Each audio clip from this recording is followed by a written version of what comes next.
देखिए, अगर आप जैसे इतिहास से सीखते नहीं तो जिंदगी में पीछे धकेले जाते हैं, ऐसे ही अगर फ्यूचर के बारे में ना सोचें तो वो भी कष्टदायी हो सकता है। इसीलिए अपने फाइनेंसेस को हमेशा स्ट्रांग रखना, अगर अपने फ्यूचर को बेहतरीन हम बनाना चाहते हैं। तो आज ऐसी क्या कॉमन मिस्टेक्स हैं जो हम अपने फाइनेंसेस में ना करें और अपने भविष्य को सुनिश्चित रखें, उस पर चर्चा होगी। और इस पर बात करने के लिए हमारे साथ हैं शुभम गोयल जी, हु इज अ सीए। आपका बहुत बहुत स्वागत है। Thank you. शुभम जी, चर्चा की शुरुआत करें। जैसे कि प्रियदर्शनी ने अभी बताया कि हम लोग कई बार कई सारी फाइनेंशियल मिस्टेक्स कर जाते हैं, कर बैठते हैं। प्रायः देखा गया कि मिडिल क्लास की अगर बात करें विशेष रूप से, एक स्टेबल इनकम होने के बावजूद फाइनेंशियल स्ट्रगल्स हमेशा चलते रहते हैं। तो इसकी क्या वजह होती है? क्या वो कॉमन फाइनेंशियल मिस्टेक्स हैं जो एक मिडिल क्लास व्यक्ति कर बैठता है? देखिए, सबसे कॉमन मिस्टेक जो मिडिल क्लास व्यक्ति कर बैठता है, अगर उसकी सैलरी ठीक ठाक है, मतलब मानो 50,000 है या 1 लाख है, या जैसे ही उसकी सैलरी बढ़ रही है तो वो अपने खर्चे भी बढ़ा लेते हैं। मतलब एग्जाम्पल अगर बात की जाए, अगर मेरे पास 5 लाख रुपए की गाड़ी है और कल को प्रमोशन होता है और फिर मैं सीधा देखूंगा अरे जो मेरे साथी हैं उनके पास 10-12 लाख रुपए की गाड़ी है, तो मेरी भले 5 लाख की गाड़ी ठीक काम कर रही हो, मैं उसे चेंज करना चाहूँगा और ईएमआई पे एक नई गाड़ी लेके आ जाऊँगा। ये मेंटलिटी को थोड़ा सा चेंज करना चाहिए। जो जरूरी एक्सपेंसेस हैं सिर्फ आप उसको खर्च कीजिए। आप 50,000 रुपए की सैलरी में जो एक्सपेंस नहीं कर पा रहे थे, जरूरी एक्सपेंस, वो आप 1 लाख की सैलरी पे करिए। लेकिन ये नहीं कि मिलाकर आप जैसे बोल रहे सर, गाड़ी की बात हुई, कितना उचित है किसी मिडिल क्लास को ईएमआई पर या लोन लेकर फाइनेंशियल लीवरेज करके कोई डेप्रिशिएबल एसेट एक्वायर करना? देखिए, डेप्रिशिएबल एसेट जो है वो तभी एक्वायर करनी चाहिए जब आपके पास उसकी नीड हो, सिर्फ शो ऑफ करने के लिए नहीं। एग्जाम्पल के लिए, अगर मुझे 1 लाख के फ़ोन की नीड है, मेरा कुछ काम ऐसा है कि जो उसी फ़ोन पे हो सकता है, या मेरे को प्रोसेसिंग फीस, प्रोसेसिंग स्पीड ही इतनी चाहिए कि वो वही फ़ोन दे सकता है, तो मैं 1 लाख रुपए के फ़ोन पे जाऊं। अदरवाइज ये नहीं कि अगर आपने ले रखा है तो यार मेरे पास भी होना चाहिए वो फ़ोन। तो वो सोचते हुए आपको अपना सबसे पहले ये देखना है कि मेरे को, मतलब आपकी नीड के ऊपर है कि डेप्रिसिएबल एसेट अगर आप खरीद रहे हैं तो उसकी नीड आपके पास, आपके लिए है या नहीं। अब बट अक्सर जो मिडिल क्लास परिवार होते हैं उनके पास एक स्टेबल इनकम होती है, बट फिर भी अक्सर वो फाइनेंशियल प्रॉब्लम से जूझते नजर आते हैं। एक तो उसका कारण हो गया जो आपने बताया कि अपने आप को दूसरों से कंपेयर करके अपने खर्चे बढ़ा लेते हैं, और क्या कारण आप समझते हैं? दूसरा ये होता है कि वो टाइमली इन्वेस्ट नहीं करते, या इन्वेस्ट करते भी हैं तो गलत जगह कर लेते हैं, या रिटर्न नहीं जहाँ पे ज़्यादा आ रही, बस इसलिए कि यार यहाँ सिक्योर्ड है पैसा, इस वजह से वो अपना मतलब थोड़ा नुकसान कर बैठते हैं। जो जिसमें उन्हें 15-20% की भी रिटर्न आ सकती है, या 12-15 मान लीजिए, वो 5-6% वाले टूल के अंदर इन्वेस्ट करके पैसे को वो थोड़ी मिस्टेक कर जाते हैं। तो सर, इन्वेस्टमेंट क्राइटेरिया क्या होना चाहिए एक मिडिल क्लास की अगर बात करें? क्योंकि उसकी जो सैलरी है या जो भी उसकी मंथली इनकम है, उसमें से एक बड़ा पोर्शन तो उसके जीवन यापन में गुजर जाता है। जब सेविंग होती है तो सेविंग को कहाँ उचित तरीके से इन्वेस्ट करे एक मिडिल क्लास व्यक्ति?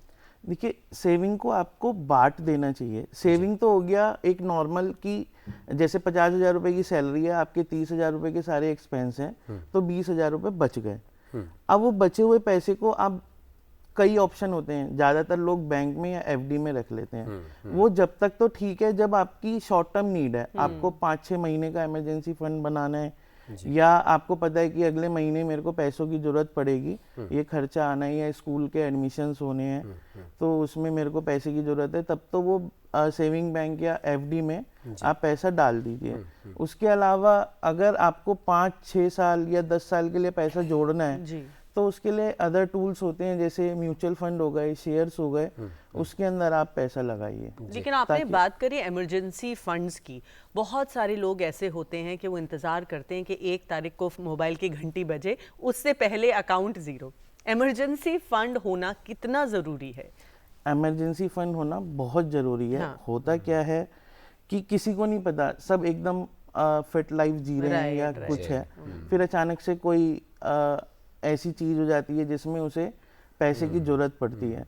अब इमरजेंसी फंड बना नहीं रखा, अब सपोज सारा पैसा शेयर मार्केट में ही लगा दिया।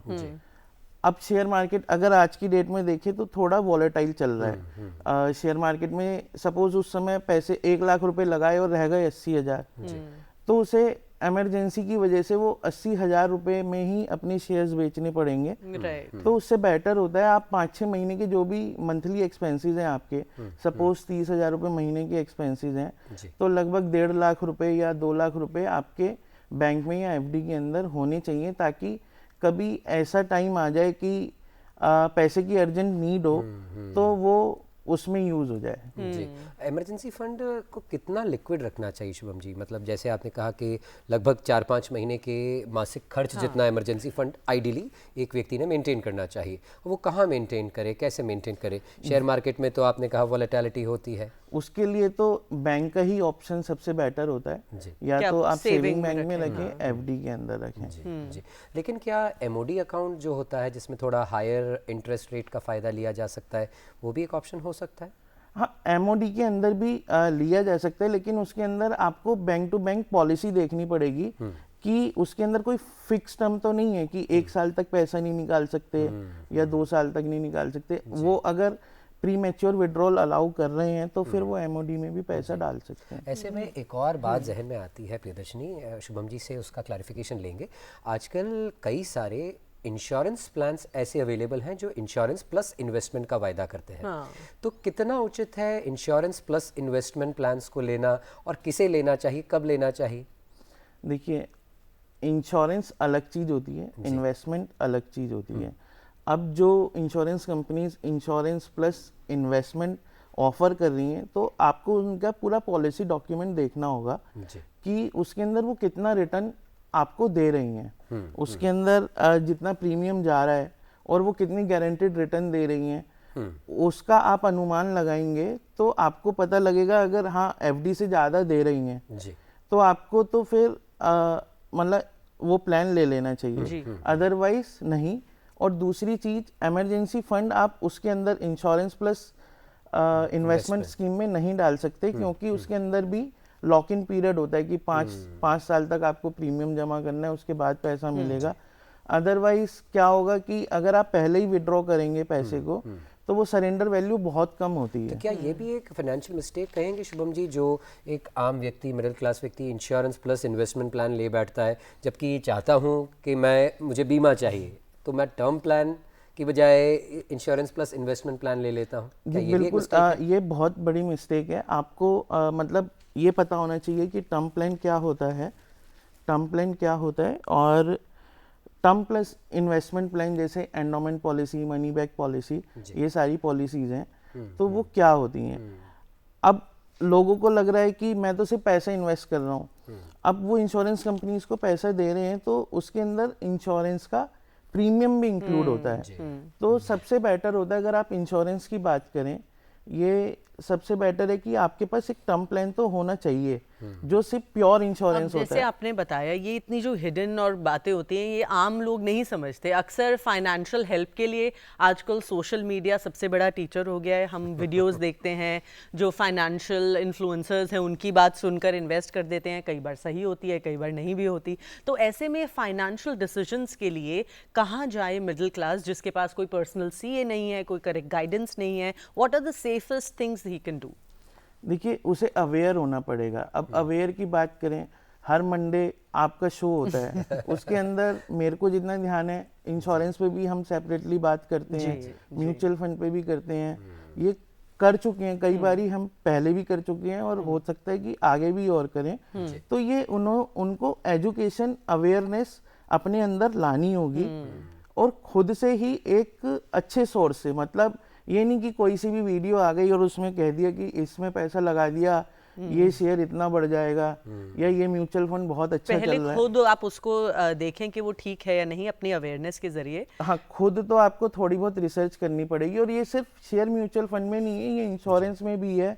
और ये बैंक्स में भी है। होता क्या है कि बैंक्स की एफडी में भी कोई बैंक तो ज़्यादा परसेंट हाँ, पे बिल्कुल। एफडी कर रहे होते हैं, ज़्यादा इंटरेस्ट रेट पे, कुछ बैंक कम पे, तो आपको वो कंपेयर करना जैसे होगा। हम लोग अपनी हैबिट, चाहे अपने स्वास्थ्य को बेहतर बनाने के लिए, जैसे एक हैबिट होती है, रोज हम एक्सरसाइज करते हैं, ध्यान रखते हैं खाने पीने का, ऐसे ही फाइनेंशियल हेल्थ को मैनेज करने के लिए क्या ऐसी टॉप 3 हैबिट्स होनी चाहिए जो सभी को करना अनिवार्य होना और चाहिए? इसमें फाइनेंशियल डिसिप्लिन की डिसिप्लिन अगर की बात बात की जाए करें, बिल्कुल। देखिए, सबसे पहले आपके पास बजट होना चाहिए कि मेरा इतना बजट है, मैं इससे ऊपर खर्च नहीं करूंगा, अगर करूंगा भी तो 5-10% का वेरिएंस चलेगा, उससे ऊपर नहीं। ये नहीं कि आप कुछ भी चीज़ लेने जा रहे हैं, जैसे सपोज आप बजट बना के जा रहे हैं 5,000 रुपये का सामान, आपको कुछ अच्छा पसंद आ गया तो आप 10-15 हज़ार रुपये का सामान ले आए।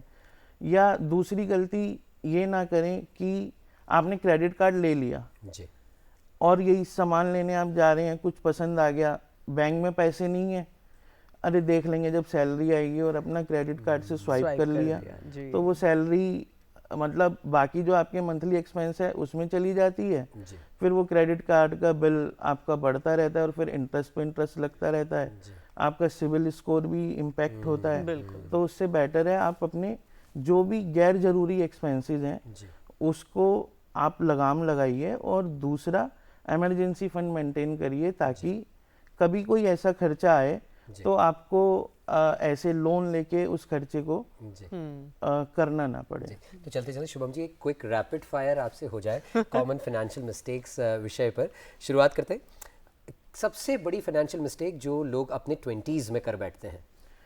20s में सबसे ज़्यादा मिस्टेक करते हैं इन्वेस्ट ना करना और खर्चे पे ज़्यादा ध्यान देना। Spending more than their earning, ये कितना डेंजरस साबित हो सकता है? ये तो बहुत डेंजरस है। अगर आप कमाएंगे 98 और खर्चा 1 रुपये होगा तो ये आगे जाके तो आपको बहुत दिक्कत ही देने वाला है। क्या इमरजेंसी फंड ना होना बहुत सीरियस फाइनेंशियल मिस्टेक है? जी बिल्कुल।